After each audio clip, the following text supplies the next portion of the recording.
No vídeo de hoje eu vou falar do discurso do Marco Rubio na Conferência de Segurança de Munique, que ocorreu em 14 de fevereiro, no sábado, e que teve uma continuidade em relação ao discurso do J.D. Vance, que é o vice-presidente norte-americano, em relação à sua fala do ano passado, e agora Marco Rubio vem com um tom mais de conciliação em relação aos países europeus. E este é o tema do vídeo, mas antes de começar, queria fazer um pedido para você. Se você assiste ao nosso vídeo e ainda não está inscrito no canal, por favor, clique no botão para se inscrever e receber todas as notificações dos vídeos que nós publicamos diariamente aqui no canal. E também me siga nas outras redes, @RafaelAbismusa, em todas elas. Lá você vai me encontrar e vai ter conteúdos exclusivos de cada rede para também consumir. Voltando ao assunto do vídeo de hoje, vamos falar do discurso do Marco Rubio em Munique e das suas consequências para os mercados em geral e para os países europeus. Tivemos no sábado, dia 14 de fevereiro, a fala do secretário de Estado, que ressaltou essa união, esse compartilhamento de valores entre Estados Unidos e os países europeus, destacando toda a sintonia e a harmonia cultural, literária entre os países, civilizacional, e a importância de que haja uma mudança no paradigma global. Fez uma referência à ONU e à sua incapacidade de lidar e de mediar os conflitos internacionais e a necessidade de que haja uma reindustrialização dos países ocidentais, aí ele está se referindo aos Estados Unidos, mas também à Europa, já que houve ao longo das décadas, das últimas 3 décadas, um movimento de globalização que levou toda a cadeia de produção para a Ásia, para a China, para outros países com custos laborais e custos de produção muito mais baixos e que, por consequência, causou um problema de industrialização nesses países que acabaram levando toda a cadeia para fora das suas fronteiras e, além disso, um prejuízo também para a população, para o operariado que se dedicava a essas atividades e que perdeu o emprego em razão da migração para os países asiáticos. Com isso, o Rubio destaca a agenda do governo norte-americano e enfatiza que os europeus também devem prestar atenção a essa nova diretriz que é traçada de reindustrialização para evitar uma dependência externa em relação aos países asiáticos, mas principalmente aqui a crítica é dirigida à China. Um exemplo muito básico, por exemplo, que aconteceu durante a pandemia, em que todos os suprimentos de saúde vinham da China e os países todos ficaram dependentes dessa cadeia de produção, e é algo que o governo atual deseja evitar que ocorra novamente. Por isso, chamar também os aliados ocidentais para medidas similares. Citou o controle de imigração, que é algo que tem sido feito pelo ICE nos Estados Unidos, que é a polícia responsável pela imigração e responsável inclusive pelos conflitos que têm ocorrido em Minnesota, principalmente com as questões migratórias de imigrantes da Somália lá no estado e que gerou uma repercussão muito grande na mídia nos últimos meses. E também, além dessa questão migratória, que também abala a Europa, é importante enfatizar, a Europa também sofre um problema com imigrantes de outros continentes e, inclusive, muitos países têm adotado nova legislação no que concerne a concessão de cidadania e tratamento do estrangeiro no país, com medidas mais restritivas para a absorção dessas pessoas nos seus respectivos ordenamentos jurídicos. Todo esse tom da fala do Rubio vem, portanto, com o intuito de demonstrar quais são os princípios adotados agora pela nova gestão e quais são as expectativas que os Estados Unidos têm em relação aos seus tradicionais aliados europeus, principalmente no que concerne às questões militares, porque, afinal de contas, esse era o tema principal da conferência. Lembrando que na fala do J.D. Vance, no ano anterior, houve uma crítica muito dura à Europa pelas medidas tomadas e pela sua postura pouco enfática em relação aos investimentos em armamento e na militarização dos países que são membros da OTAN, que onerava sobremaneira os Estados Unidos em relação aos países europeus. Os americanos basicamente estavam financiando a OTAN, ao passo que os europeus comprometiam muito pouco do PIB para os gastos militares, e agora com a mudança de governo há uma pressão dos norte-americanos para que os europeus participem mais desse empenho financeiro na parte da militarização e no que concerne a ampliação dos gastos militares com a OTAN. Todas essas questões, portanto, já vêm do ano anterior, com a ideia do America First, da tentativa de afastar os Estados Unidos de vários conflitos internacionais. Lembrando, existe uma diferença, eu já fiz alguns vídeos aqui no canal, se você tiver interesse, procure aqui no nosso feed, existe uma diferença de visões entre o J.D. Vance e o Marco Rubio. São os dois potenciais sucessores na eleição de 2028. É importante acompanhar a atividade dos dois ao longo dos anos, porque quem se destacar mais tende a ser o escolhido para disputar a eleição. Me parece que o favorito ainda é o Marco Rubio, que é mais ponderado do que o J.D. Vance. O J.D. Vance ele é um isolacionista, ele é uma pessoa que tem uma visão de que os Estados Unidos devem se afastar das relações internacionais e pensar única e exclusivamente no seu país, sem se envolver em conflitos e tensões externas, ao passo que o Marco Rubio já tem uma visão mais ampla de entender o posicionamento dos Estados Unidos no plano internacional, da sua participação e interação com outros países, e por isso mesmo tem uma visão diferente em relação a, inclusive, às intervenções militares que possivelmente os Estados Unidos possam fazer ao longo dos anos e da participação em conflitos em outros países. O Rubio até tem a ver a questão da Venezuela há pouco tempo, ele também comentou da questão do problema do Irã. Muitos especulam que os Estados Unidos podem estar preparando algum movimento militar no Irã. O Israel está em alerta em relação a essas possíveis movimentações e isso decorre da agenda do Marco Rubio como secretário de Estado, que se mostra bastante diferente do J.D. Vance. E para os países do bloco ocidental, a posição do Marco Rubio, a meu ver, é muito mais interessante do que a do J.D. Vance, pelo isolacionismo proposto pelo J.D. Vance, que é uma ala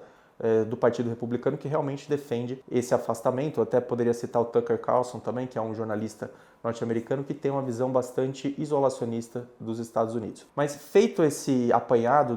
dos principais pontos do discurso do Marco Rubio, é importante agora abordarmos como os europeus receberam esse discurso. Embora não tenhamos visto nenhum líder dos principais países fazendo uma crítica direta ao discurso, é fato que todos eles, aqui Emmanuel Macron, o Friedrich Merz da Alemanha, todos eles admitiram que os europeus não podem mais ficar numa situação de dependência em relação aos norte-americanos e, portanto, devem ter todos os seus empenhos financeiros dirigidos à militarização dos seus países. Por esse motivo, nós já vemos, por exemplo, Friedrich Merz comprometido com gastos militares. Emmanuel Macron anunciou um gasto de 6 bilhões de dólares também em gastos militares por parte da França e outros países europeus, e aí eu cito alguns aqui. A Polônia, já com gastos perto de 4% do PIB. Além da Polônia e da França, temos também a Suécia com investimentos, os países bálticos e a Dinamarca. Todos esses países já anunciaram grandes investimentos na militarização, com preocupação com as tensões que serão criadas a partir de agora, principalmente com a Rússia. E esse é um outro tema que eu vou conectar agora, que é uma matéria que foi feita pelo Wall Street Journal em relação ao general alemão Carsten Breuer, que assumirá o comando militar da OTAN nos próximos meses e que é muito influente do Friedrich Merz e de toda a política alemã, muito influente na concepção que os políticos têm em relação à necessidade de militarização da Alemanha e dos países membros da OTAN como um todo. E segundo esse general, ele entende que a Rússia em 3 anos terá as tropas treinadas e condições para invadir e fazer um ataque mais ampliado pelo continente europeu. E por isso, esse é o grande temor dos europeus hoje, a Rússia, especialmente a Rússia, em razão da tensão já com a Ucrânia e das falas do Putin, que, segundo a leitura dos líderes europeus ocidentais, poderia ter planos subsequentes de ampliação do território russo pelo continente europeu como um todo. Então, diante de todo esse contexto, os líderes dos países, dos principais países do bloco europeu, têm uma atuação agora coordenada, entendendo a necessidade de que não dá mais para depender dos Estados Unidos no que concerne ao apoio militar, que eles precisam ter uma agenda independente de autodefesa. Além disso, as rusgas com os Estados Unidos em razão da potencial invasão e tomada da Groenlândia também exacerbaram e levaram à intensificação desse movimento de independência, e tudo isso corrobora, portanto, um cenário em que teremos europeus investindo muito na militarização como um todo, sem depender dos Estados Unidos. E aí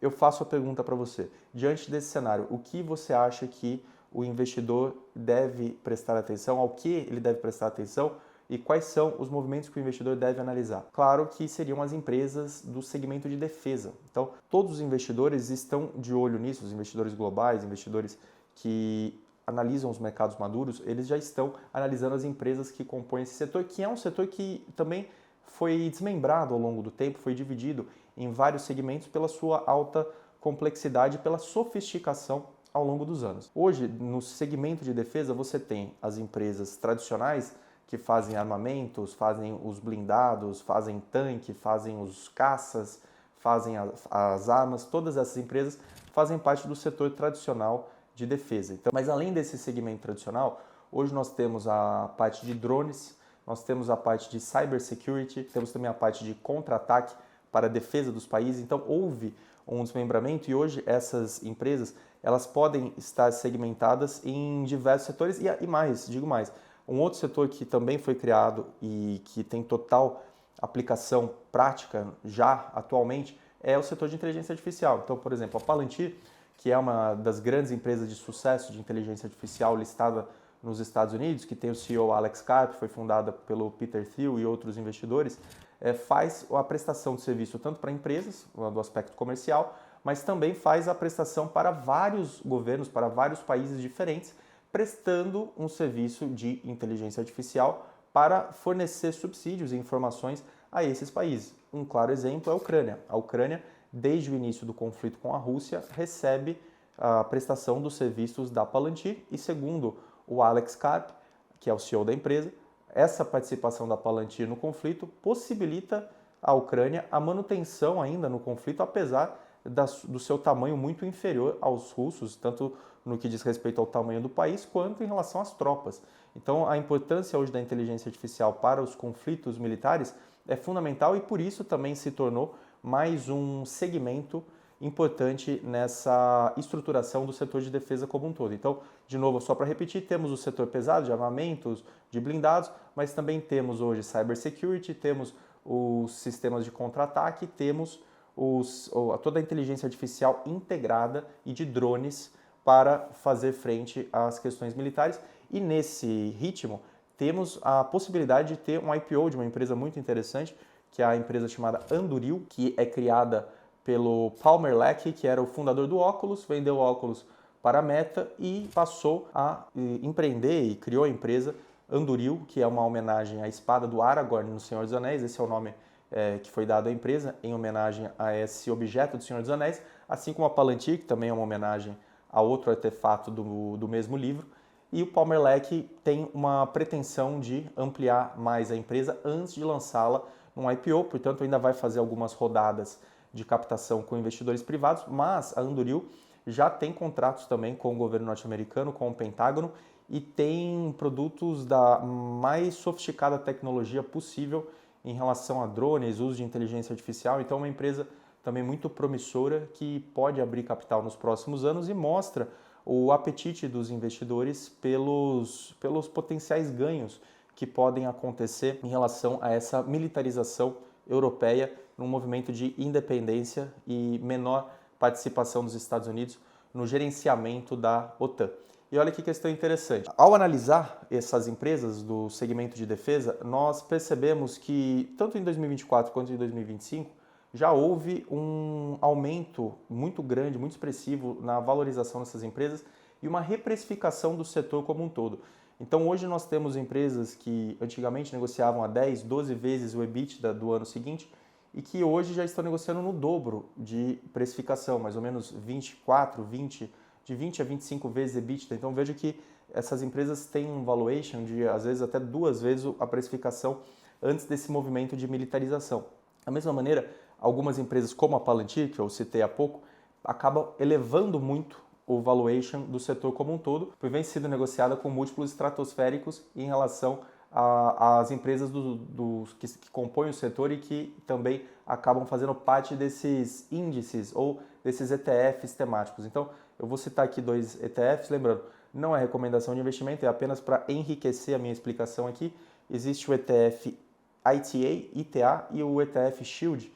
SHLD, são 2 ETFs temáticos nos Estados Unidos que agregam empresas do setor de defesa, O Shield tem a agregação de outras empresas mais tecnológicas, ao passo que o ITA tem a composição apenas com as empresas tradicionais realmente do setor de defesa. E ambos os ETFs sofreram uma reprecificação muito grande quando analisadas todas as empresas componentes dessa cesta. Então é importante verificar isso, verificar que boa parte dessa expectativa já está no preço dessas empresas, elas já foram reprecificadas, já foram avaliadas muito além do que elas vinham historicamente sendo negociadas e que, se o investidor quiser ainda explorar essa tendência, ele deve garimpar, deve procurar com mais cuidado e analisar melhor o balanço para verificar se ainda há alguma empresa interessante para ser investida. Lembrando, existem também algumas small caps e mid caps que ainda não sofreram toda a reprecificação que as empresas maiores do setor já receberam. Então, cabe ao investidor, aquele que tem interesse em analisar, estudar esses casos, avaliar se é o caso de entrar em alguma empresa e se realmente vale a pena nesse momento. Aqui, de novo, é só um vídeo informativo, não tenho nenhuma intenção de dar recomendação de investimento, não é o papel deste canal. Aqui é só a ideia realmente de compartilhar o conteúdo com quem se interessa pelo assunto. Então, perceba como tudo se conecta. Uma questão geopolítica que muda totalmente o protagonismo dos Estados Unidos em relação à sua participação na OTAN. Como consequência, a necessidade de que os líderes europeus façam um gasto maior na militarização, comprometam maior parte do PIB nos gastos de defesa e, como derivada dessa situação toda, a reprecificação como um todo das empresas do setor de defesa, que levam a uma valorização incrível nos últimos 2 anos, 2024 e 2025, e que possivelmente essa tendência pode continuar nos próximos anos, porque os contratos do setor de defesa normalmente são contratos muito longevos, são contratos de 3, 5 anos, às vezes até mais, e há um backlog de receita, ou seja, uma receita acumulada que vai sendo percebida pelas empresas ao longo dos anos, de modo que a única forma de não haver o recebimento desse numerário é se houver uma mudança, por exemplo, de governo que leve a uma ruptura total dos contratos, o que é algo pouco provável, já que é uma questão que me parece ir muito além da mera mudança de direção política, é uma preocupação realmente de segurança nacional, principalmente dos países que ficam mais próximos à Rússia. Então, por isso eu mencionei os países da Escandinávia, os países bálticos e a Polônia, que historicamente já teve problema com os russos na Segunda Guerra Mundial. Então, esse é o propósito do vídeo, mostrar como tudo se conecta, mercado, geopolítica, e a importância de o investidor sempre fazer essas conexões mentais para tomar a sua decisão. Se você gostou desse vídeo, não deixe de me seguir aqui no YouTube e me acompanhar nas demais redes, além de deixar o like e compartilhar com aquele seu amigo ou aquela pessoa que se interessa por mercados, por geopolítica e que tem interesse em saber um pouco mais sobre como funciona essa questão de precificação dos ativos por decorrência de movimentos políticos.